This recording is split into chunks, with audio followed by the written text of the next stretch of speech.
Deep in the ocean, an orca pod is on the hunt. But these aren't your average orcas. These guys are organized. Marketing team, did you get those social media posts scheduled for the SEAL migration? Aye, Captain. We even have an automated notification for all pod managers when they go live. They use Monday.com to keep their teamwork sharp, their communication clear, and their goals in sight. Monday.com. For whatever you run, even orcas. Go to Monday.com to dive deeper.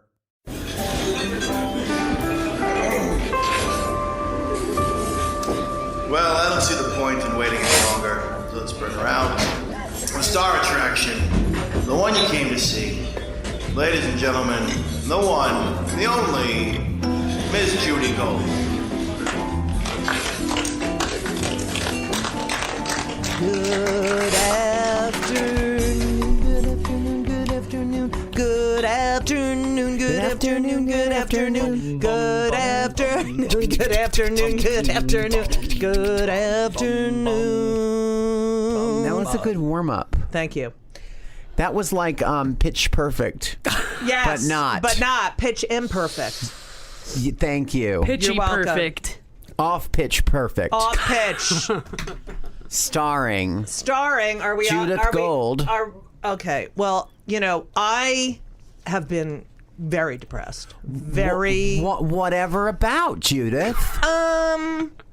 Just like I got these shoes in the mail. I ordered shoes. This is true, but it's not. In when I'm the depressed. like Long Tall online. Sally. Yeah, Long Tall and Sally. that's a specialty retailer for women with unusually large foot sizes. And they have jeans. And tall women.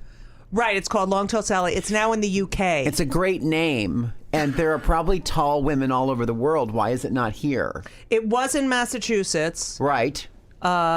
It was called Barefoot Tess. And then they don't bought like that it. name. Yeah, then they bought it. No. And now it's in Long, the UK. Tall Sally. But I got a pair of shoes. Mm-hmm. And is this going to get interesting anytime soon? And I took them out of the box. Uh-huh. And I noticed on the heel there was a... Ladies and gentlemen, this is one of the greatest days of my life because our guest here on Kill Me Now is... Carson Kressley! No, sit down. No, the studio is going my God. No. Carson, I'm so excited you're here. Oh my gosh, and I'm you're so queer. I was so enjoying your story about your oversized shoes. Shut the fuck up. The reason Can you for believe depression. that the heel was a little used? Oh wait, so you received the shoes and they had been worn? Definitely, yeah. What? I noticed the back and I looked on both and they were both worn in the same sort of area. That's unbelievable. I recently bought a pair of really nice Gucci loafers at Neiman's in LA, and they had been tried on, so they were creased across the top. Right. And I immediately said, I would love to buy these, but I just can't because they have some wear and tear. And they nicely said, we're going to give you 15% off. And I said, I'll take them. Nice. So I suggest... which part of that story am I supposed to be more annoyed at? I suggest you call Neiman Long and Tall Gucci's. I am calling Long Tall Sally's. And give her an earful and say... And I'm going to say, may I speak with May I speak with Sally. Sally, the long, tall one? Yes, hello? Hello? Did you have a problem with my shoes? Yes, all right. Anyway. No, you're not. You're you, and I'm right, Sally. All right. Okay, go ahead. This is called acting. Yes, we do this a lot on the show. No wonder they only did that Muppet show of yours for one day.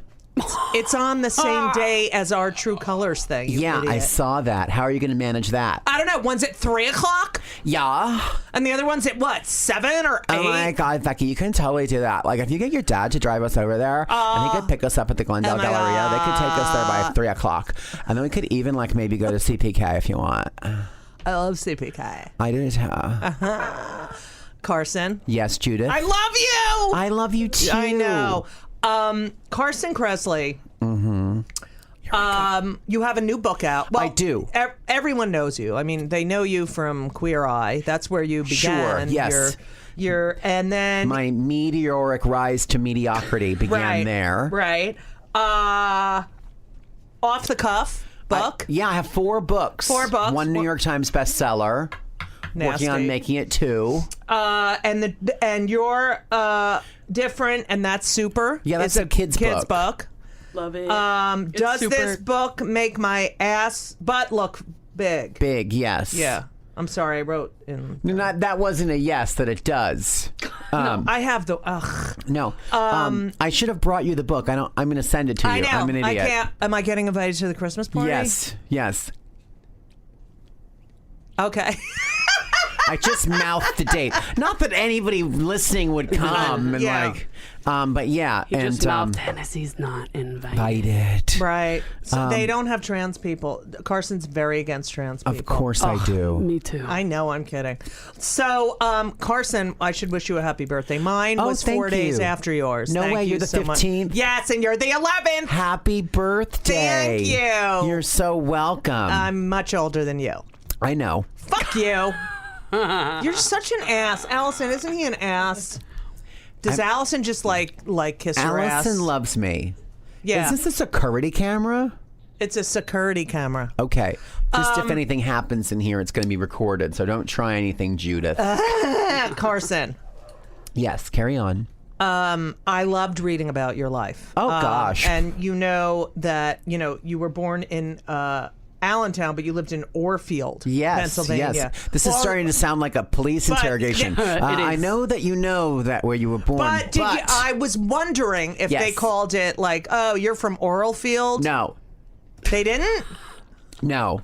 It's basically like there was no one part wasn't better than the other. It was all just kind of Allentown suburbs. Because they're living here in Allentown. Oh, wait, we can't sing that, right? No. We don't have clearance on that. It was one fucking verse. Can we get clearance, You're not cutting please? it out.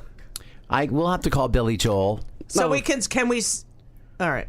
So, your father was a car salesman? Yeah, car dealer, yeah. Yeah, car dealer. Yeah. What kind of cars? Chrysler, Plymouth, Jeep, and Eagle, but I don't think they even make Eagles anymore. No, remember the and Jeep it was like Eagle? it was like an AMC. I know a lot about cars because I grew up in the biz. And Eagle was there was originally AMC, which had started out as Nash or something, then it turned to AMC, and then they turned that brand into Eagle. But no, the Eagle has landed. And then your mother was a homemaker and a politician, she was like a township. Secretary or something, like local township official. Yes. Oh my God. Yeah. And there's a story that the what? I can just so see this. The police were driving behind your father to go to these dealerships or something. Yeah. We would, on the weekends, when your father is a car dealer, what you do is you drive around other car lots and see what their inventory is. Right. I hated it. Right. So we would be in the back seat and we would always have some kind of big giant something or other from the 70s, like a Ford LTD. Right. And we were driving through another car dealer after dinner one night, on a Friday or Saturday. So maybe it was 8 o'clock or 9, but it was dark. Right. And there was a policeman parked in there, I guess, watching for people who steal cars. And I popped up in the back and I started waving my hands furiously in the back window of the car, pointing at my face, mouthing, help me, like I had been kidnapped. Abducted, right. Because it seemed interesting and fun and like a TV show. And we actually got pulled over. No way. And the officer's what's going on with the child in the back? And they're oh, now what? And literally the police nowadays, both of my parents would have been hauled off to the station. I would have been taken into Child Protective Services. Right. And they would have asked questions. But they're my dad's oh, is he acting up again? Wait till we get home. Did they call you Carson? Yeah. All right. And the police were okay, good luck with him. So I think that was not a good night. Now, your grandparents lived close by. They lived next door. And raised ponies. Yeah, they had a pony farm. And it was, they had 200 ponies. Wow. And there was a big giant field next to my house. It was maybe 50 acres and there was 200 ponies and I could just jump in there and ride whatever I wanted. And I would, when it was time for them to eat, they'd all gather around this gigantic trough and I would sit in there. It was all smooth because they had been licking, the metal was all, and it was the opening of an after school special. It was me, 9 years old, gay, in a hay trough, gay, hanging out with my pony friends. Now, was there one particular pony that you were just smitten for? Yeah. I did have my favorites. Really? And Trigger, Sparky. Did you ever touch their genitalia? No. No. We heard different. Did Sparky call in the show? He's on the line now. He's 32 years old. Hello, Sparky. It's just a lot of stomping like Mr. Ed. I remember when you didn't and you touched my penis and my balls. Okay. It's a family show, Judy. It's a family show. So, you know, I mean, I could talk about your equestrian background. Right. And that you are a World Cup saddle seat world champion. You are US you are really digging. Dig. Hey, Carson, I miss you. And you won a world championship in 2009. I did. I've won a couple more since then, but I haven't updated that. Yeah. So what does that entail? In, you know. You know, competing with horses. I mean, it's you and Is it like the dog show kind of thing? I don't think it's as oh God, I'm going to offend people. It's horse people, I think, are a little different than How dog about how people. You'll say the meanest things to me, right? And then you're like, "Oh, I don't want to end people." anybody. I walk in, I have my red coat on. He's like, "Oh, I thought the Muppet Show was last week." I mean, and then you're like, "Oh, I'm going to offend someone." Because I adore you. Yeah. Okay, so you go in with your pony. Oh, so you present your horse. You're riding it, which is not the dog thing is they're leading them. Right. And it's about how you present. It's about how the horse moves. It's about their gaits. It's about their manners. It's about their turnout. It's about what you're wearing. Oh God, that's why you always win, because you're dressing yourself. Well, not always. There's some people who beat me a lot, but okay. But how do you pick the horse you're gonna? Oh, like how do you find a prospect?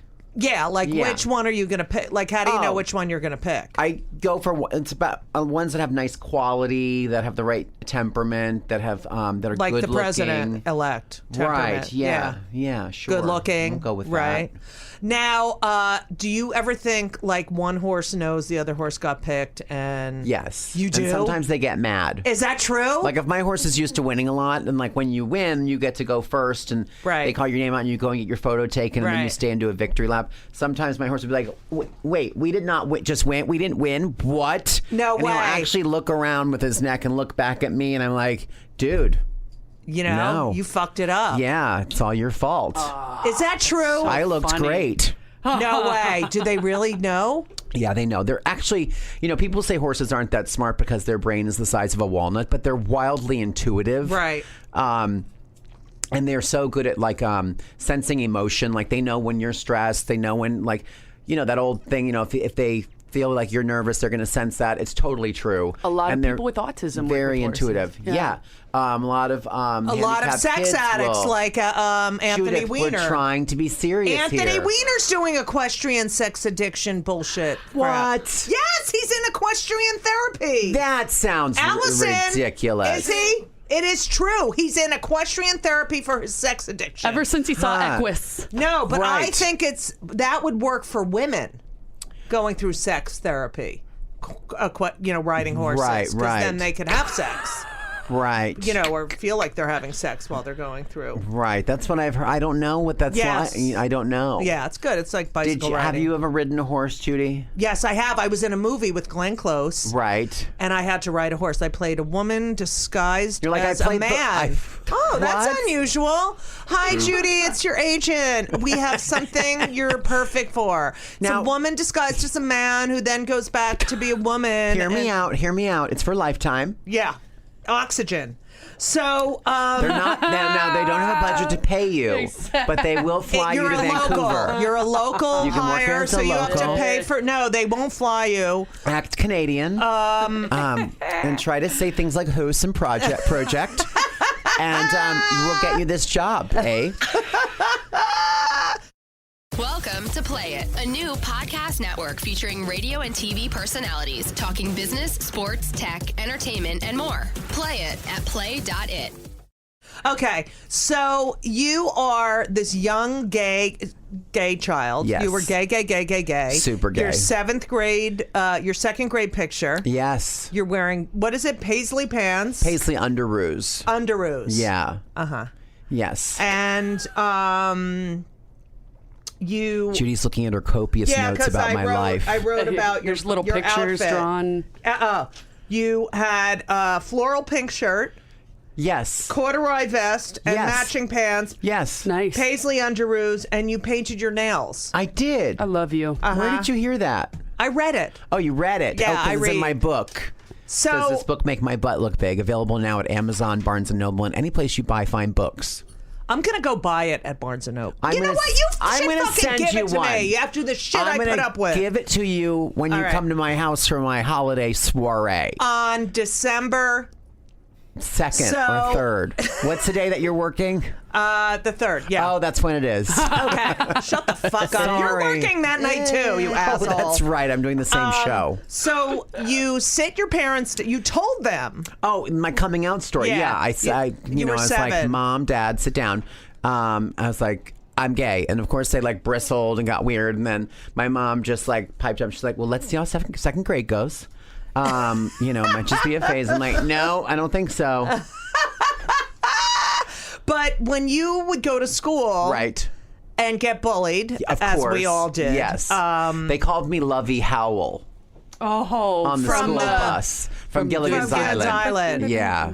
It's better 'Cause I had than fun outfits. Well, she Right. was amazing. She was so great. And I was kind of like, and thank you. I know. I got Bigfoot, Sasquatch, and Orca. Right, which were also very hot. You know, the Bigfoot was very big in the 70s. It was you were on trend.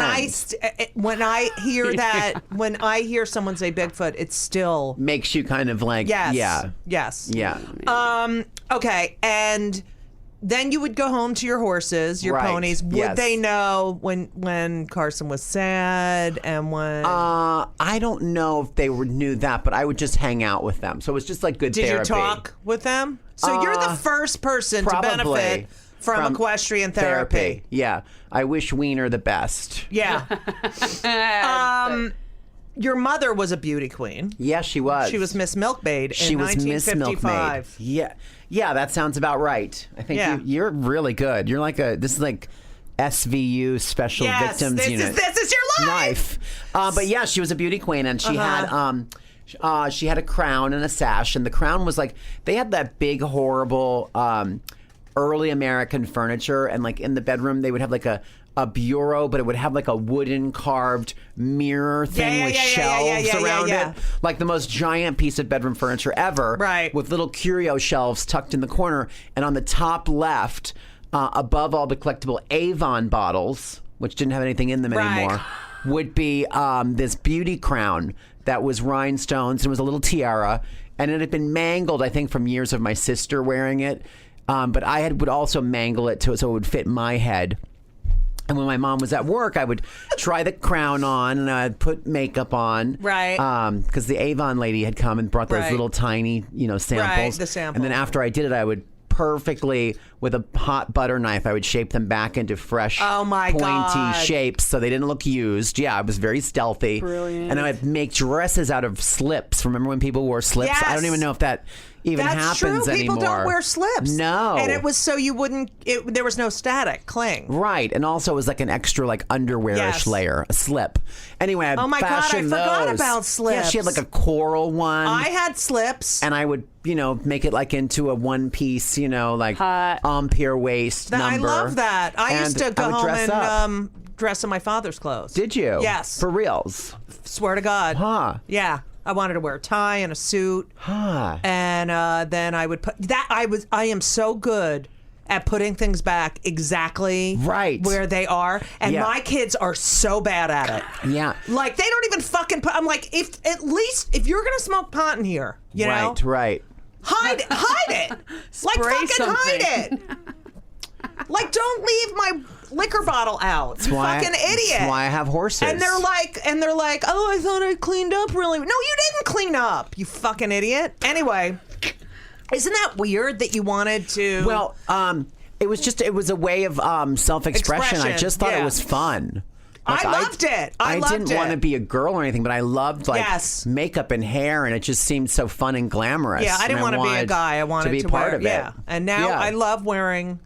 And you still wear men's clothing. It's great. This is Eileen Fisher. Both of these are Eileen Fisher. The jeans are Eileen Fisher. The boots are men's. It's fries. Fisher. No, I call it fissure.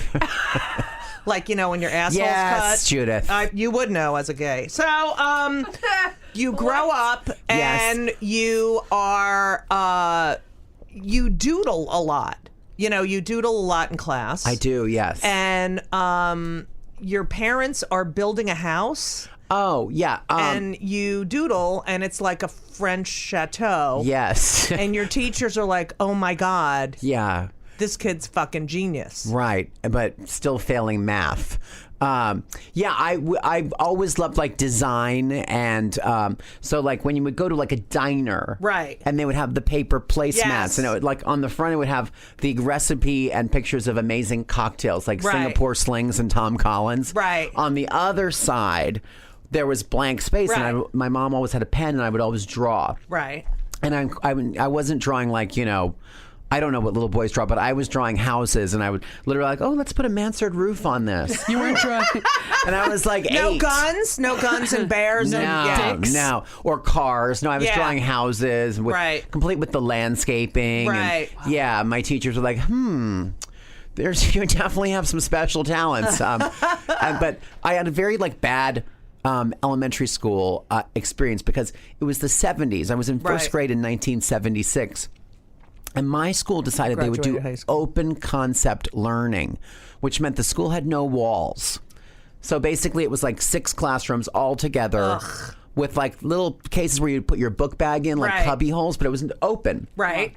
So like very important, like formative years, like this is how math works. Like 1 + 1 is 2. Right. I was busy listening to like, oh my God, they're reading from Mustard Seed Magic over there. Yeah. I'd rather listen to that. Right. Oh, look what she's doing. Right. Oh, over there. And I'd hear the other teachers, and I was just, I don't know if that's a learning disability or if it's just a little ADD. It's called ADD and curiosity. I'm sorry. And smart. Look at that mask over there. Yeah. But yeah, I didn't really pay attention well during those formative years, and I had a really tough time in elementary school. Like I was constantly like, they would put you in like the super smart group or something. Yes. And then like I'd be there for 2 weeks at the beginning of the year, and then they would move me to like the lowest group, and I'd be like, I don't think this is where I'm supposed to be. I was in like they had this one thing where the kids who were smart at math would not have a teacher. There was like 5 like of us. Like a math lab. Yeah, so we'd go sit in the back and do it on our own. And then after a couple weeks, I was really bored.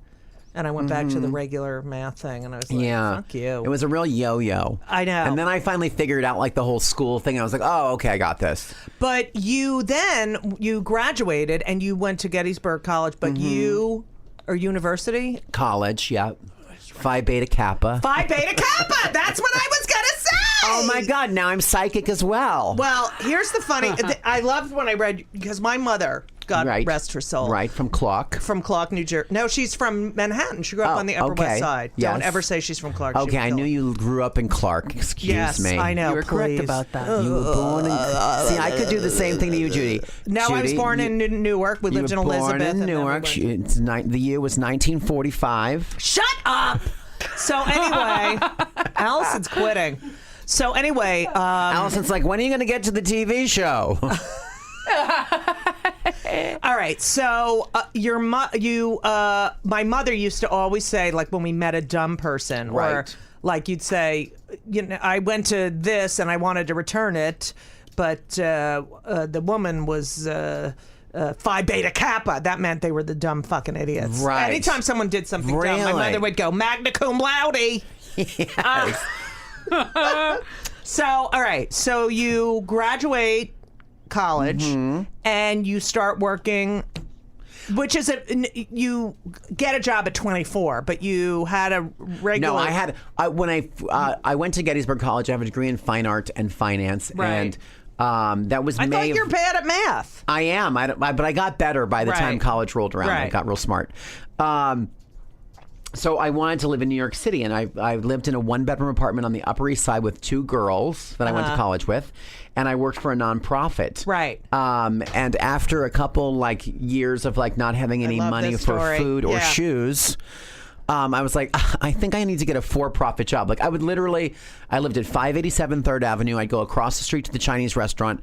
I would pay for my dinner. I would get cold sesame noodles. I would get cold sesame noodles because they were $2.95. I got vegetable lo mein, which was $1.40, and I would pay with 14 dimes because I had a change jar, and I would roll in there. I'd be like, should have gotten the vegetable lo mein. I just got back from Vegas. I've got all these dimes. I guess I'll get the veggie lo mein for here's 14 of them.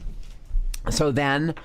I wanted to work for a for-profit company, and I thought Ralph Lauren. I made a list of all the places. I didn't know what I wanted to do, but Calvin Klein, Walt Disney, MGM, Ralph Lauren, those all sounded fun, and I knew their offices were in New York. I either walked by them or whatever. I was very not organized with a career plan. And I met a woman at the gym. I had like black watch track pants on, those like windbreakery kind of running pants. Like Joey Buttafuoco kind of? Yeah, like a windsuit pants, I believe. Yes. And in black watch plaid. And then I had I had a big baggy sweatshirt. Right. Very similar to what you have on. Shut up! This was expensive! This was like $300! Carson just said he would wear that. I totally would. Why are you reacting that way? I'm saying we're similar. Okay, go. And it was those polo sweatshirts that had the teddy bear on them. Yes. And they were also wearing a sweatshirt. It was like looking into a mirror, looking into a mirror. Right. Looking into a mirror like at the hair cuttery. Right. Anyway. Trippy. And that teddy bear was holding a plaid black watch basketball.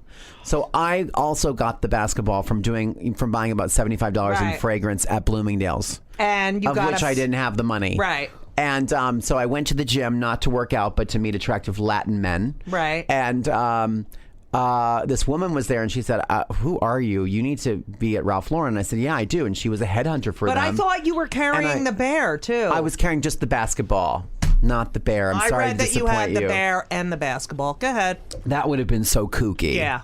So you're carrying the Ralph Lauren basketball with the whole Ralph Lauren outfit, right? And this woman who's a headhunter says, "I'm going to get you an interview there." And 2 days later, I had an interview, and about a week later, I was working for Ralph Lauren, and I was working for his brother Jerry, who was amazing. Wait a minute.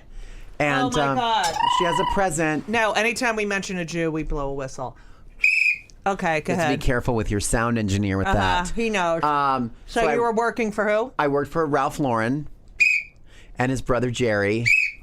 And I learned so much about the fashion biz that I really learned on the job. Wait, and so I worked there for 7 years. When did you meet Ralph?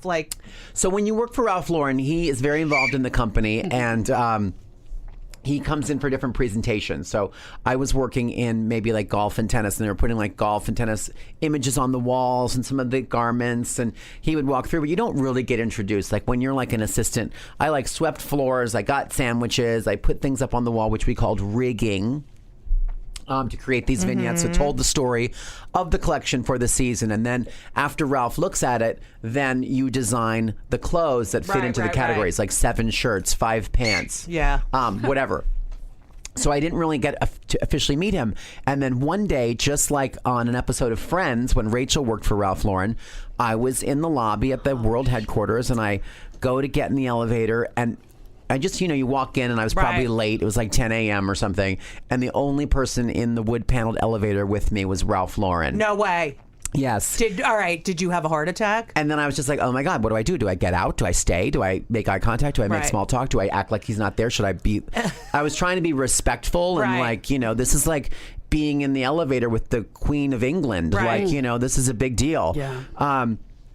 And he's always been lovely. He's one of the nicest guys to work with. I don't know how he got to be so successful because he's a real gem.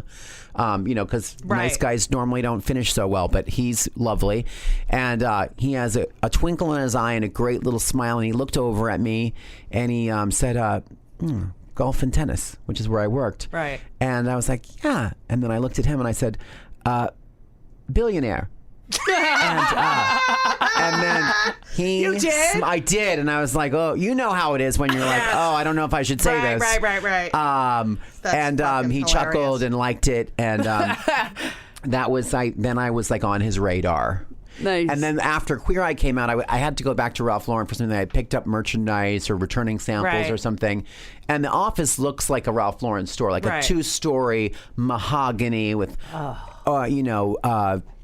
beautiful old rugs and oil paintings of horses and bowls of M&Ms and, gorgeous china. Right. And I was there doing some stuff and returning some things. And then the receptionist like, Ralph would like to see you in his office. Like they could find you like on the cameras. And I was like, oh my God. And I got called into his office and he was like, I'm just so proud of you. And, you're doing great. And thank you for everything. And I was like, oh my God, this is so weird. And it was so Did gracious you remind and him lovely. of the elevator? I don't think so. Now, are you still friends with the headhunter who got you the job? Yeah, I still see her out and about. Yeah, really? For sure. Yeah, and that was Does she want a commission for everything you do? I haven't mentioned that yet. I think we better not talk about that. Oh my God, I love that. Now let's not put it out there. My son Ben. My kids. We've hung out. I do know them very well. Straight, but Ben. Yeah. Will only wear polo. Really? Yes, and his nickname is Polo. Really? And he has That's a polo so cute. bag, and it's all his underwear, his shirts. They're precious. All, so is he gay? Probably not. Welcome to Play It, a new podcast network featuring radio and TV personalities talking business, sports, tech, entertainment, and more. Play it at play.it. So, how did you get Queer Eye? Oh, I was working for Ralph Lauren and one of our producers that would organize our photo shoots. And get your whistle, Judy. Oh, here it is. I was working for Ralph Lauren. And one of our producers said, I heard about this show called Queer Eye for the Stray Kids. I'm going to be done by Bravo. And I was like, what's Bravo? A nonstick cooking spray? Because back then they were in Jericho, Long Island. Right. They had That's where my accountant is. Oh, he is? Yeah, he's in Jericho. Did he used to work for Bravo? No, straight. Good one. Thank you. And she said, you should, I think you'd be perfect. You should try out. So I called Bravo and they're like, oh no, we're not producing the show. I didn't even know back then, like companies produce shows and then they sell them to networks and they partner with them. So they said, you have to call Scout Productions in Boston. They're doing Scout. So I called Scout Productions in Boston and they said, I think like an intern or somebody answered the phone and they were like, no, they're in New York doing a casting. And I was like, okay. She's like, why don't you send a headshot and, like a blurb about you to them. And I think it was like, there was email, but it was really hard to attach pictures or something. I don't know, it was 2001 or something. And I did it. And the only picture I had, I was not an actor or anything. I didn't have a headshot. I had a picture of me on set at Ralph Lauren with like me and a bunch of Samoyeds, and like wearing a snowflake sweater. So I sent it and I went down and I, they had a fake straight guy that they would show us a tape of, and we had to watch. And then there was 5 executives at a table, and they put 5 gays in 5 chairs, and they said, "Tell us what you think you would do with this guy." How weird is that it's like you had to be gay to be They lined up the gays. So everybody went down the row, and they said, "Well, I think what we should do is we should really embrace the bridge between gay and straight." And I was just like, "Oh God." And in the tape of the guy, one of his friends was saying he was so well endowed that he blow dried his hair in the nude at the gym so everyone could see it. Right. So when they got to me, I remembered that little gem from the tape, and I said, "Listen, what's the problem? He's hung like a pony. Can we just get him flat front khakis and call it a day?" And flat front khakis. They're like, "Oh wait, you're sassy." Yeah. And so that was the start of the casting process, and I had to go back like every Wednesday for like three weeks. And I kept on telling my boss, Ralph Lauren, I was like, "Oh, I have to go to the dentist. Oh, I have to go to the periodontist. Oh, I have to go get my wisdom teeth taken out." Like, you have a lot of dental problems. Yeah. And then finally they said, we're going to make a pilot. We made a pilot in Boston in July of 2002. And then it took a year because NBC purchased Bravo and there was a big shakeup. But the new guy, Jeff Gaspin, who ran the network, was like, "We really love the show. We want to make it the cornerstone of the network. Are you ready to quit your job?" And I was like, "Do you have dental insurance?" It's very daunting to quit your. I had a great job with great people, loved it. Which I loved. And you know what? There's a credit goes to my former boss, Liz Paley at Ralph Lauren. She said, "Listen, go do it, and if it doesn't work out, we'll hire you back." Shout out to Liz. Liz Paley. Mm-hmm. No whistle. Just a little. And that's how it all started. And then like it aired and it was on prime time. That's how I heard of Bravo. Right. Sorry. Did you just interrupt me? No, I'm really... Okay. So the show is an instant hit. Right. And this is just about, we're in the fight for equality. Right. And it's like, we're on TV now. Ellen had come out. I came out way before it. But right, in the 30s, right? I came out before you were born. Shut the fuck up. But we're now being visible. And this was like the first gay guy, straight guy combo. And the other 3 gays that were on 4 gays. 4 gays on the show. Right, sorry. The other 4 gays. Yes. Did you all get along? Mm-hmm. I'm drinking water. I'm not being shady. I was having a sip. Yes, we all got along. I mean, none of us had done television before. Right. None of us knew what to expect. It was a wild ride. And people always ask, are you still good friends? Patrick. Because, what the fuck? Turn off your microphone. He was just trying to get us some more water. Oh, he was getting you more water. And now you Just the yelled mic's at on. him. Patrick can have his mic on. Oh, all right. You're on VP. I'm not the I put what? him on VP, voice probation. Oh, gosh. I'm so sorry. All right, you're off VP. You're off. So anyway, back to me. Yeah. We all went through this process together. So it was like going through, I don't know, if you played basketball on a new team. Right, and it was, right. You had And everyone great was success. new. You Yeah. all bonded. We all bonded going through this experience. Like your college roommates. Like it's a new thing and you're kind of freaked out, but you have each other.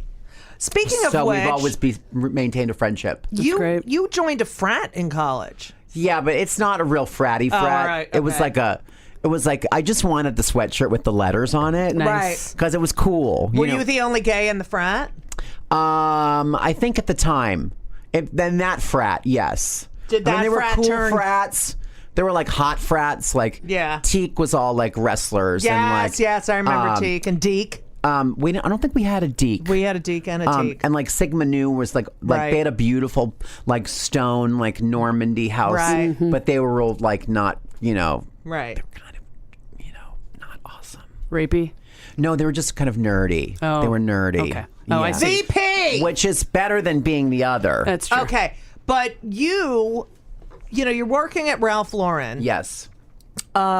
You get this query, and you really were not sexually active until you had moved to New York after college. Right, yeah. And you went to, what was it, Splash? Yeah, that was my first gay bar. That was, and I remember being oh, what is this? And it was back when there was no internet. Right. When I moved to New York City in 1991, you had the Damron's Guide. Right. And it was I remember that. It was a minty green color, like your eyewear frames. And that's Damron Green. And it had listing of all gay bed and breakfast, gay bars, gay restaurants, cruisy areas. Right. It was insane. And every city had one, and it was this a little miniature phone book. It was about 4 inches tall and 3 inches wide and very thick. That's what he said. That's what she said. And that's where you would look up places, and I found Splash, and I went there. I met this cute guy, and he worked at Emporio Armani. Oh, yeah! On 5th Avenue and 20th Street. Right. And it was my first job. I was still doing nonprofit work, and I bought a tie. And I think in 1991, it was $100 or more. It said 125. 125. And I was just you're good. And and you're I can't afford it. I can't afford it, but I had a credit card, so I bought it to meet the guy. Right. And he said, let's meet at Splash. And I was like, oh my God, I remember entering the building like a spy, right. My back clinging to the wall. Right. And looking both ways and then doing a sneaky walk. Right. Natasha and Boris into the gay bar. And then I was I got in there and they're these beautiful guys with their shirts off. And right. And they were showing videos of Fire Island, which I was where is this place and how do I get there? And why is everything burnished wood? It was all very, every backdrop was a rough, sauna colored wood. Right. So yeah, that was my first entree into the gay world in New York City. And then you work for Ralph Lauren, and then you get Queer Eye. Yes. And you haven't really come out to your parents. Right. You did it when you were in second grade. Right. But you never talked about it afterwards. And the name of the show is Queer Eye. Yes, for the straight guy. So it's not like you can hide it anymore. And we were, this was before the show was coming out, and I don't know how we got such good press, but we were on the cover of, I think we were going to be on the cover of TV Guide. Yeah. And the show was going to launch on a Tuesday, and we were going to be on the cover of TV Guide that Sunday or Monday, which would come out for the week. And I was like, oh my God, I have to tell the people at home, the parents, the folks. Yeah. So I waited till I got picked up at the train station, and it was like a rainy day, and my mom was driving her minivan, and I was like, oh good, it's like torrential rain. She can't freak out too bad or she'll kill both of us. So I told her, and she was like, oh, no big deal. Like, it was like, duh. Like, duh. Yeah. And we're also like very like Lutheran. We're not like big talkers at home. And, right. So and what'd your father say? He was totally fine. Duh. Yeah, kind of. And you have older siblings. I do have a brother and a sister, and they were both duh. Yeah. So And it was frustrating? And it was pretty easy. And your good. grandparents Yes. grandkids. So you have cousins up that are 70 years old. I think I have a cousin that's like, probably like 60 something or 70 maybe. So do I. But yeah, it's I'm way weird, older. isn't it? So you're here. You're doing the show, and Yes. meanwhile, when you came to New York, it was like the height of the AIDS crisis. Like we Right. were still, Yes. no Yes. medicine. Reagan had never said the word. Right. We're like just starting to. Yeah, everything was a benefit. Right. Every dance, every gay party, Right. was about raising money for AIDS, HIV treatment, awareness, anything. I mean, as horrible as that moment in time was, the one really amazing thing was how our community mobilized. Oh my God. And said, well, if no one else is going to help them, we're going to, do it on our own. And that's what the Democratic Party needs to do right now. It's gonna happen. Sure. I actually went to a restaurant last night for my birthday, and as I was leaving, Happy birthday! Thank you, happy birthday to you. Too. And as I was leaving, there were these young, one was a hostess and Right. one was a waiter, and they were gays. One of them I don't think was gay. Anyway, I don't know if they recognized. They seemed to have known who I was, and so as I was leaving, I said to them, "Please don't stop fighting." Don't stop fight, and I almost started crying. Really? I just said, because I thought about when I was their age and how Right. it was always a fight. It was. Yes. I mean, from the time I moved to New York in 1984, I worked at God's Love We Deliver. Right. In 1984, I worked at the AIDS Walk. I volunteered. Right. And I was always. God's Love Would You, I don't remember what year it started, but I always volunteered, and Right. it was always like, and they have to do it. They can't sit back because look what's fucking happened. Anyway. Right. So you're on Queer Eye. And then I went on a tangent. I went on a Can we just do one scene where I'm One your scene. mother driving the car? Yeah. Okay. Hi, honey. How hey, was Mom. your trip? It was okay. Ugh, this rain is just I know, terrible. It's torrential, isn't it? It's torrential. I'm actually faking that I'm driving, She's driving right now. why aren't these windshield wipers working, Mom? I know, honey. I brought them, and I told your father to bring them over to the dealership. Damn it. And I said to him, wouldn't you know it starts raining? I'm gay. What? What? And then crash. Don't you have sound effects? No. Oh, it's We not that do our kind of own sound podcast. effects. No, we do. What does we this look probably like, a do, but radio I've show? never. All right, now I'm going to do your father. Okay. Ready? Hey, Carson! Oh, why are you using your real voice? Do my dad. I love you so much. Okay. Oh, Judith. Hey, Carson. Welcome back. Welcome home. Rough day at the office. Yeah, I know. Oh, by the way, did Mom tell you I'm gay? Anyway. Oh. Sold a bunch of those K cars today. Yeah, I sold some of those K cars today. See, that's how it went. All right. Well, that's great. What are we having for dinner? Some ass? Nice. Okay, so Queer Yes. Eye is a huge hit, and you're a Yes. big fucking star. Oh, gosh. I don't know about You that. are. but You're a big star on Oprah. How was Oprah? Oprah's amazing. Oprah's exactly like she is on the TV. Right. She's the same way. I've done tequila shots with Oprah. No, you haven't. What Yeah, kind I of have. tequila? I don't remember. I think it was Patron or something. It was at the launch of her network, and they had a private dinner for people that were doing shows on Right. her network. And it was here in New York. And I did shots with her. So, out of all the people you have met, Yes. who Who's really been like, oh my God, amazing? Yeah, besides Judy Gold. Who? Ooh, I'll stay out of this. Dolly Parton was incredible. Really? Good one. Yeah. Cher. Oh, I love Cher. Yep, Cher. That's has a been great incredible. story. Yeah, that you how put I a met little Cher. yes, you put a little necklace on her, right? Well, I was working for I was doing Queer Eye, but at the same time I did a column in Us Weekly, which was like a style and advice column. And right. I had to go. There was a press junket for a movie of hers called Stuck on You, I think.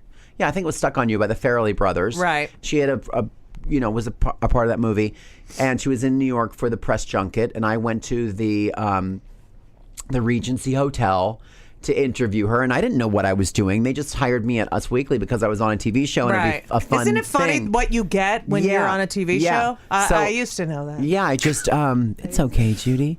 I don't know what to do. Go ahead. She said, I wore like I'm like, oh, I have to wear an outfit that Cher will like. So I wore black leather Roberto Cavalli pants with purple embroidery of flowers on them, and then I had a purple shirt on, and I had a gold like scapulare from Brazil. Remember when everyone was going to Brazil? It was like 1999, and everyone went there on vacation. I don't remember that. Right. I had a 4-year-old or 3-year-old at that time. I wasn't going to Brazil. Right. Capoeira was Remember big. when everyone was going? Yeah, go ahead. Yeah. Everyone but Judith. Anyway, so I had this gold necklace on, and she's like, oh, I really like that necklace. And I was like, oh my God, you can have it. Hey, I really like that necklace. I love that necklace. All right, let's do a scene. Oh, I love that necklace. Oh my gosh, you can have it, Cher. Oh, thank you. So then I could turn back time. Oh wait, we can't use that. Say. It's not licensed. Yeah, go. Cut it out. And so I got you, babe. Her assistant was in another room, and I was like in the sitting room of the hotel room, alone with Cher. And I took my necklace off, and they don't open. They're like a long kind of, and they have a little Jesus and Mary on the front and a little Jesus and Mary on the back. And I'm not going to wear that. And she had a do-rag on. I'm Jewish. And I Jesus and Mary. Right. Both Jewish. Both Jews. Go ahead. I tried to put this necklace over her head, which had I believe her real hair, which is purportedly long and goes down to the bottom of her back, and she keeps it braided under a wig, and then her hair with a wig, and then a do-rag on top of that. So it was quite a large amount of stuff on her head. I had a lot. And I tried to put it over her head, and it got stuck, and then everything started kind of shifting and moving. Wow, this is wow. And I was standing above her, and her assistant came out, and she was like, "Oh my God, what are you doing to Cher?" And I was like, "Oh no, nothing. I'm just trying to give her my necklace." Leave him alone. It got very tense. Leave him alone. Get out. But she called me a couple days later, and I got that blocked thing or whatever. I was like, oh, I don't want to answer it, but I also don't want an annoying voicemail. Right. So I'm like, hello. And she's like, Carson, it's Cher. It's Cher. And I just want to say I love the necklace. Right. And I fired my assistant. And then she sent me a note also saying that she loves the religious medals and she keeps them on a night next to her bed. Carson, I love the religious medals and I keep them on my nightstand. I love you. Yes. Bye. Bye-bye. And that's my Cher story. She was spectacular. Now, I like it. Her assistant seems intense, but I like it. Go on. After Queer Eye, yes, you made it a point to stay relevant. I guess, sure. Yeah, I like to work. Right. And like so many people, after a show ends, they go into a deep depression and are like, I worked so hard. I should have stuff coming towards me. Right. You have never been like that. No. Which is why I love you. Because I'm the same way. I'm proactive. It just doesn't work. Yeah. I didn't, I was never like, I think it's because it happened for me later in life. Like I didn't do Queer Eye until I was 33. Right. And I also wasn't the traditional path of like studying like acting or comedy. Right. And working in the trenches. Like it happened pretty easily and which was a blessing. And so I just thought, easy come, easy go. So I was never that intense about it. Easy come, easy go. Will you let me go? Bismillah. Cut it. We can't use that.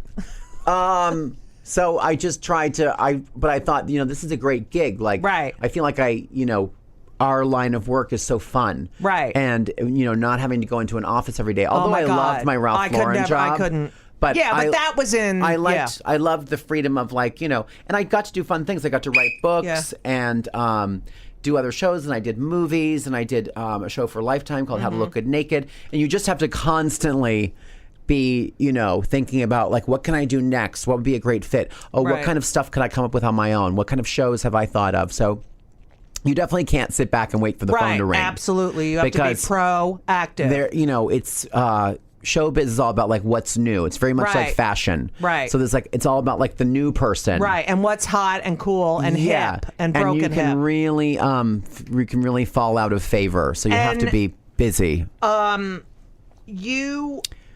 We should talk about my new TV show. I am gonna, but I just wanted to say one thing. And we're gonna talk about your new TV show. Yes. We're gonna talk about Celebrity Apprentice. Oh my gosh. Yes. We're gonna talk about Family Feud. Oh, that's over and done. I know, but it was so fun. Did you see it? I watched it for this interview. You did? Yes, I don't believe you. With your fucking nephew? Or what are you kidding? Oh my God, he was so cute. And I know, you're so good. and he won. He won it. And you were like, you were so gay because you were like, what? I can't believe it. Because the first three answers were only like 3, 7. Right. And you're like, oh my God, I can't believe it. Oh, well, it was also very awkward questions to be there with your family. It was the code thing. for sex. Right. But farm terms like slop the hogs and plow the fields, which I'm happy to say, but like with my newly turned 18-year-old niece, it was a little awkward. And she's an equestrian. From Allentown? She is, yes. And he's a race car driver. He is, yeah. He's really good. You're so good. He's Pennsylvania Rookie of the Year for NASCAR. So could he be straighter and you be gayer? Mm-hmm. And they love you, right? Yeah, they're great. Okay. So I just want to say before we get to the TV show, because Allison took out a knife. Yeah. You had a big crush on Lee Majors, and then you met him on Oprah. Yes. I did. Did you get a little hard? A little $6 million chubby? Yeah. No. Oh, okay. But that was really sweet because I did a show for Oprah. It was called When They Knew or something. There was a book. Yeah. And she had me on. I'm in that book. You are? Yeah, I'm in it. And we have a similar feeling story, but I wasn't asked to go on Oprah. Who was your childhood crush? Barbara Eden. Really? Yeah. You so dreamed Gaisha. of Jeannie. Yeah, I just thought she was Good so one. beautiful. Mm-hmm. Wasn't she The just blonde. perfect? Yeah. See, and you're wondering why Henry likes the blondes. Mm-hmm. I know, right? Mm-hmm. It's genetic. Yeah. Okay, even though Henry came out of my ex. Go. What am I talking about? Oh, Lee Majors. So I did this show on Oprah called When They Knew. Right. And it was a panel, and we talked about the coming out process. And somehow I said, I was like in the first grade, and I would be with the other boys at school, and they're like, yeah, we love the $6 million man. And I was like, I know, isn't he gorgeous? And they're like, what? Because the $6 million man in first grade was the shit. Like every like Allentonian 8-year-old was like loved Steve Austin. Yes. And it was very confusing when a pro wrestler started using that moniker, Steve Austin. Right. Because I was like, wait, I know that name. Anyway, but on the Oprah show, I said that my first crush was Lee Majors, and I thought he was so gorgeous. Right. And then, like many episodes later, I'd done the show a bunch of times, and it was for the royal wedding. And then at the end of the show, I was sitting there with Allie Wentworth, and they're like, oh, we were going to do a quick segment about celebrity crushes. And they're like, who was yours? And I was like, oh, it was always Lee Majors. What if you had said something else? I know. What if I'd forgotten for a minute and I'd gone with Scott Baio? Right. Tragically. I know. Right. He's in charge. But I said Lee Majors, and then Oprah said, you mean that Lee Majors? And I looked over into the side wing of the stage. Oh, I looked over, and there was Lee Majors walking toward me holding a rose. Get the fuck like out. on The Bachelor. And I was like, did you have to suck his dick afterwards? I was like, oh my God, I'm not going to respond to that. He was there with his lovely wife, Faith. That's cute. And Faith Majors, and they send me a Christmas card every year, and he couldn't have been sweeter. Wow. Yeah, it's really. He's got a little gay. Oh, in him. that's nice. Really nice. All right, so we talked Family Feud. Yep. Celebrity Apprentice. So you're You should be on that. I know. I would love to be on that. I guess you have to be a celebrity, though. Sorry. Hit her where it hurts. Anyway, thanks for having you're me. The first. So you're great. on the first one with Arnold. Yes. There's a new boss, and it's Arnold Schwarzenegger. Right. And if you go to NBC.com, there's really... Did you see the trailer? No. You are so ill-prepared. Shut up! Because I didn't want Allison. He's so fucking mean to me. You better stop working with him. There's a fantastic trailer that we shot that shows introduces Arnold as the new leader, and it's quite funny. How was he? He was great. I can't say too much about the show, but he was awesome. Is Donald Jr. and Ivanka there with him? They're not involved. I know. I was kidding. His Is his maid there? Oh, you're terrible. No, his nephew. He has his maid and. His nephew, who's his lawyer, is there as his advisor. And then they bring in these really amazing advisors. His nephew, his nephew? Or his real nephew. Yes. Or is it her nephew? It's his nephew. Uh-huh. Does he have an accent? Schwarzenegger. Yeah, they both speak German. And they no way. Yeah. And I love the German language. And makes me feel so warm and fuzzy. And wait, I was going to tell you something really fun. Oh no, and yeah. The trailer. Oh, the trailer is great because they did this scene and we shot it the first day, and it's at Universal, and they wanted to have us be modern day gladiators. It's very the shot is Les Mis, where people are storming the streets right. like the French Revolution, and they would have flaming torches, right. which people do, and tattered flags. Of course. But instead they gave us things that business people would have, laptop cases and umbrellas. Right.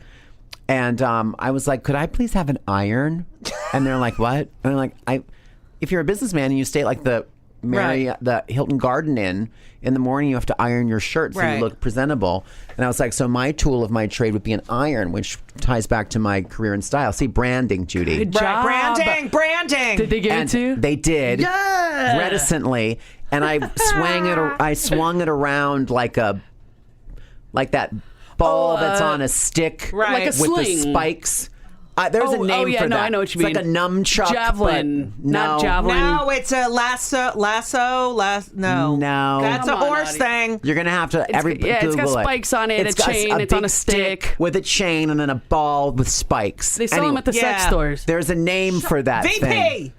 I think Allison's Googling it. Stick on chain with spiky ball.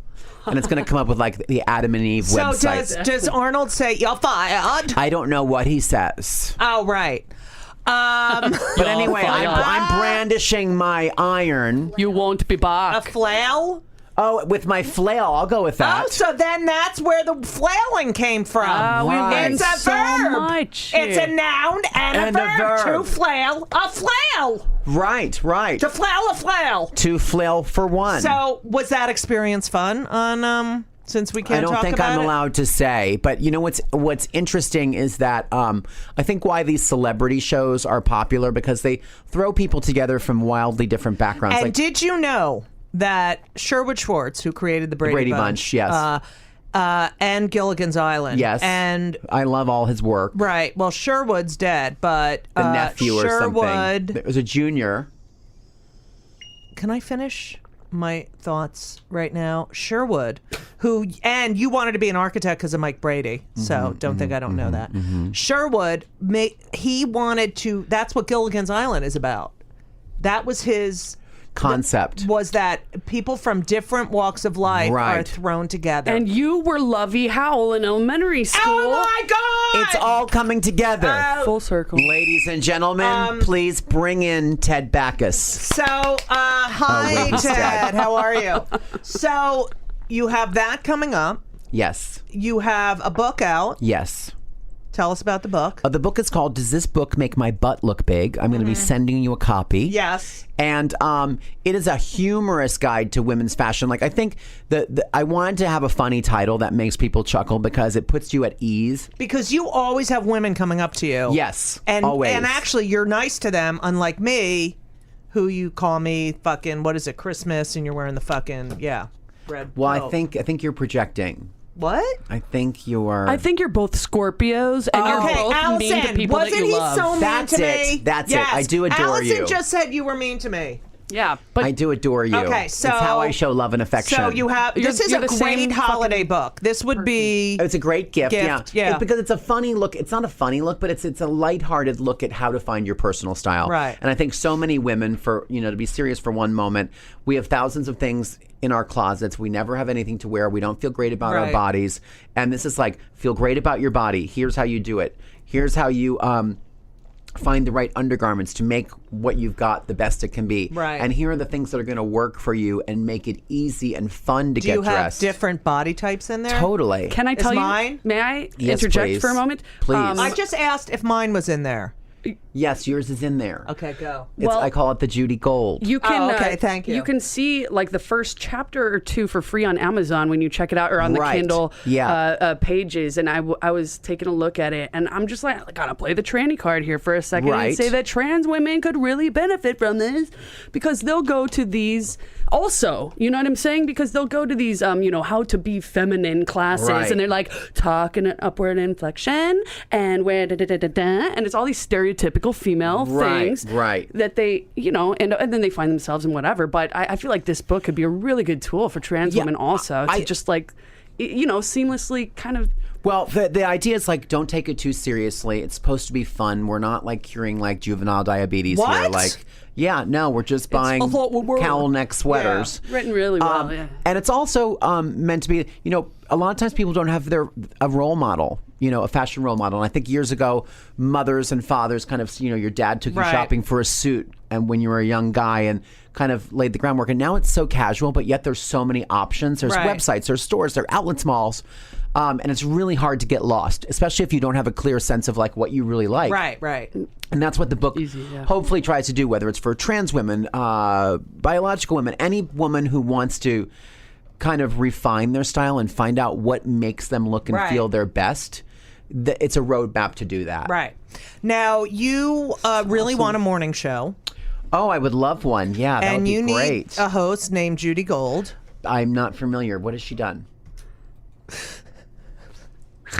I'm sorry. You guys are Judy. gonna make out. I just know it. I know. We're just gonna. What else? I have a show right now. Yeah, I know. Called Game. It's on the Game Show Network. Yes. It's called Window Warriors. And have you seen it? No. Did you see the first episode? No. When is it on? It's on the Game Show Network. When?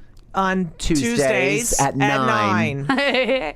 Tuesday night at 9. It's a great time to watch it. It's a great time to watch. Tuesday at 9. You could guess what it is. It's something about. What is it all about, Carson? Carson. So the name of it is Window Warriors. So it's something to do with store windows and fashion. Yes. Oh my God! Yeah, basically. What do I win? Go ahead. Well, if you were a contestant, there's 8 contestants. They're all window designers, and especially like Rhoda. Exactly. Yes. So when you walk around New York and you see these amazing windows that are made of styrofoam and glitter, or 10,000 poinsettia leaves or whatever, there's people that do that for a living, and we've got 8 of the best ones in the world. And they compete each week to work with a different brand, from Macy's to Sprinkles Cupcakes to Anthropology. Oh, so they're all different kinds of windows. It's all not different kinds of windows. So one week it might be like, celebrate a special occasion. You're getting Mother's Day. You're getting New Year's Eve. You're getting Cinco de Mayo. Right. And they have to create a window that makes the brand happy. What about Hanukkah or That's such a great idea. Rosh Hashanah? Yep, we have all of those. The Purim one is that episode is great. Is there Holocaust Memorial Day in there? No. Okay, so that sounds like so much fun. It's actually really fun because you get to. Do you eliminate someone every week? Yes. So do you have a finite amount of people? We have 8 people competing, and then someone is $100,000 and a chance to do a Macy's holiday window. That's great. Now I used to come. My mother grew up here, and so she loved the windows. The Upper West Side. Yes, and so, but we always, my parents every year took you to the city. Yes, we would all look at the windows, especially. And where did you go? We went up and down Fifth Avenue. We went Fifth Avenue. So like Lord and Taylor. Yes, all those Saks. Bloomingdale's, and then we would go 7th. Wait, what was on Tiffany. 7th Avenue? Tiffany's 5th Avenue. 5th, that's what was Macy's and 7th. Macy's is over there, sure. Yeah. But we would go everywhere, my mother, but you used to have to stand online. I know, with like behind velvet ropes. Yeah. And they still do that. Like at Lord and Taylor, I was just over there and it's mob. But I think what's cool about the show is that it it pulls the curtain back, if you will. Right. And it shows like, how creative you have to be and how you have to make stuff. You know, each week there's a different challenge. Like this week you have to use living mannequins, or this week everything for needs to be living plants, or this needs to be upcycled materials. So like Project Runway, it's not just like make a beautiful dress. It's make a beautiful window. And do they have to live like sequestered for the entire time? They were, but it's not really about that. It's really about like the creative process. Right. Does the clothing come into play? Do they need to be clothing designers also in a way? They need to, as a window designer, you need to be a stylist. You need to know how to dress a mannequin, and you need to know how to make the clothes look great. And that's the thing, like when we're judging it, sometimes they'll do a gorgeous window, which is really out there and extravagant and artsy and stops people in their tracks. But I'm like, what are you selling? I don't see the dress. So there's a little bit of like the profit and Shark Tank in the show, and a little bit of like DIY of how they're making all these like things work and move and lights. And then there's a little bit of, fashion of like, how do you make the clothes look amazing? This is my new favorite show. So it's super fun. It's on Bravo on Tuesday night at 9. It's on GSN. It's on the shopping network. I meant Bravo is the... Oh, fuck. It's on the Game Show Network. Yes, Judah. Game Show Network. Game Show Network. Are you having fun with that? I actually love doing it. It's, you've done a lot of but don't you TV feel stuff. Bad when the person is... I feel bad when someone gets eliminated, but I look at it like, listen, they had this amazing experience. They've gotten to be on TV. Lots of people are seeing their work. So I think... just being on the show is a boon for them. So I don't feel as bad when they're leaving. I mean, it's definitely, they do pour their heart and soul into it. Who wouldn't want to win the prize money and, get a chance to, it's like their moment, like to do a Macy's holiday window for someone that does that. It's like their moment to like sing at the Grammys or something. It's a big deal. Or be like Ms. Golden Globe or Mr. Golden Globe. That's going to be Sylvester Stallone's daughters this year. Really? Mm-hmm. That's great for them. I just heard that. That's so fantastic. Well, you have to be a famous person's child to be Mr. or Miss Golden Globe. I want to thank you for being here. But we ask all our guests. Is our time up already? No. We could stay here forever. We ask our guests two things. Yes. Okay. Number one is... what pisses you off the most? Like, it could be anything, but it has to really piss you off. Like, get you like a... You know what I don't like? I don't like rude people. Like that, like if you like hold a door open for somebody... And I think this might be more of a New York phenomenon, which I hate to say because I am a New Yorker and I've lived here for a long time. And then like the person just walks through like the Queen of Sheba. And doesn't say fucking and they don't say thank you. And I'm like, did you not notice I just held the door for you? Like when niceties go unnoticed and unthanked, I'm just like, bitch. I do the same thing. I'm like... And in my building, hold the fucking elevator for me. I'm going to get my mail. I'm getting my mail. How about on planes when like someone tries to scoot by you before you've exited your row? Oh, yeah, I know. I'm on a plane all the time. I'm like, also... I'm getting out also and I'm not lollygagging. Like, let the row in front of you go and then the next person goes. Like, can we please Or what about when they're walking on the plane and they have like 400 things on their back and they bump you and don't say a fucking thing? Into the top of your head. They sometimes don't realize because they have so many things in their Sherpa pack. But that happens. So that's a real pet peeve of mine. Because I fly first class a lot, but because I don't have to pay for it. Shut up. I don't fit in the coach. Fancy. Shut up. But don't... How about how they don't let... Like, this really bothers me. They don't let people in coach put their luggage in the overhead in first class. And sometimes they're empty. And they should fucking let them... I thought they did. Like, as long as there was room for the first class people. I don't know. I sit in the back, 33D. You do not. Shut up. Yes, I do. Gay. I keep it real, You should Judy. design a plane. I would love to design the uniforms. Oh, that's great. Yeah, I just saw really good ones for Qantas, and they do everything like so well. Have you flown Qantas? No. They're Australian. I've ridden Qantas. What about the Japanese one where they all have like beautiful costumes? I love it. And they changed it. I did the Miss Universe pageant in Bangkok, and I flew on like Japan Airlines or Korean Airlines or something, and they had like 4 full-on costume changes. Now, mind you, it was like a 17-hour flight. Over the North Pole. But I was like, wait, wasn't she just dressed like Barbara Eden? And now she has like a sensible business suit on. And then in the morning she had like a kimono. And I was like, what is going on? That's too much. That's too much. And the pilots don't have to change their outfits. I don't know. I never saw them. I never saw them. They're naked in the cockpit. The other question we ask, which Allison will hate, but I think I know the answer to this question. Do you? Lutheran. I'm going to say no. I'm going to say no. Are you on any? We are very into mental health on this. Oh, okay. And we don't feel like drugs are we really are very open about mental health. Are you on any antidepressants? No. See, I knew it. Yeah, you know why? But it's okay if you were. Yes, because exactly. he's an equestrian. Like his antidepressants are horses. Right. Yeah. And for me, that works really well. Right. Yeah, I love that. I want a horse. I just want to pet him, ride with him, snuggle him. Right. Okay. Yeah, they're super fun. Yeah, they're great, and I need it for my therapy. Thank you. I can't. I mean, you're so welcome. I'm excited to see you on, when is it, December 3rd? At 6? Or 2nd? No, at 3 I think p.m. it's December 10th. No, it's December 3rd. Oh, December 3rd, yes. Are we December is this going to air 3 before? p.m. I don't know if it will, but no, that's the Muppets, and then that night. Oh yeah, I'm not going to that. December 3rd We're doing a at show night, together. I'm at this True Colors benefit at the Beacon Theater. I'm trying to get tickets for him tonight. For what? For the benefit. It's like all her favorite people in the whole world. I don't know about anyone getting tickets. You can get tickets, Judith. I know. What? No, I don't. Me. I'm not trying I'll get you fucking tickets. Shut up. I'll get him the tickets. Whoa. All right. Everyone calm down. It's the holidays. It worked. Everybody, it worked. I just had to hint. You are one of my favorite people, even though you're so mean. I love hanging out in P-Town at the beach. And I'm going to see you at my house. I know. Soon. When are you coming to P-Town? I heard you're booked. I am. How do you know all this stuff? I know everything. I've already booked my trip for next July. Okay, so I'm going to go that week. It's not family week, right? I think I meant June. And I'm going to be there July. It's the week after Bear Week, whatever that is. Oh, my God. Bear Week? My house rents like 5 years in advance. Oh, God. I'm going to roll myself in salmon and get on up there. It's amazing. Bear Week, and I tell them to clean the drain out before they leave. Oh, they must. Yeah, they're so hairy. So, Carson, are you social media? Oh, yeah. I'm on Instagram, Twitter, Facebook.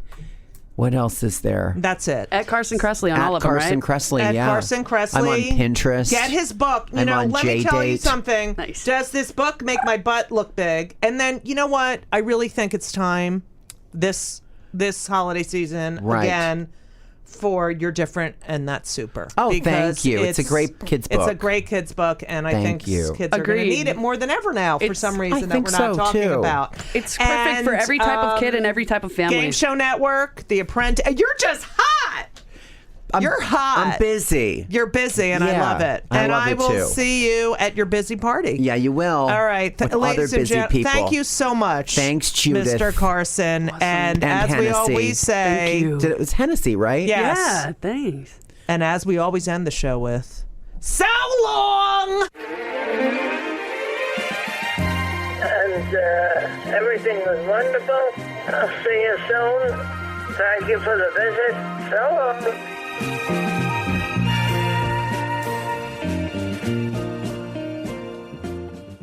Hey, I'm Ryan Reynolds. At Mint Mobile, we like to do the opposite of what Big Wireless does. They charge you a lot, we charge you a little. So naturally, when they announced they'd be raising their prices due to inflation, we decided to deflate our prices due to not hating you. That's right. We're cutting the price of Mint Unlimited from $30 a month to just $15 a month. Give it a try at mintmobile.com/switch. $45 upfront payment equivalent to $15 per month. New customers on first 3-month plan only. Taxes and fees extra. Speed slower above 40 gigabytes. See details.